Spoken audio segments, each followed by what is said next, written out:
За баярлалаа. Доотор лидерийн асуултанд хариулъя. Өнөөдөр энэ хууль батлагдах тохиолдолд хуулийг хэрэгжүүлэх дагаж хэрэгжүүлэх журмын хууль журам бол батлагдана. За энэний дагуу нэлийн наривчсан судалгаа нь бол гарна. Өнөөдөр 1500 гэдэг судалгаа бол урьдчилсан байдлаар гарсан судалгаа. За мэдээж яг журам гараад тусгай ажлын хэсгүүд гараад ингээд нэлийн наривчсан судалгаа хийсний үндсэн дээр бол энэ наривчсан тоо гарна. Энэний дагуу энэ холбогдох асуудлууд яригдана.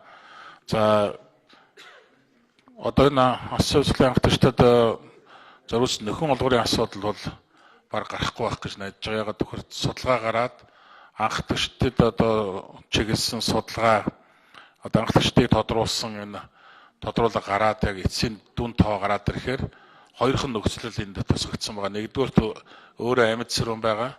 Хоёрдугаарт өөрөө хэрвээ нас орсон байх юм бол зөвхөн түүний гэр бүлийн хүн эхнэр нөхрийн аль нэгэнд байхаар ингээд тусгагдсан.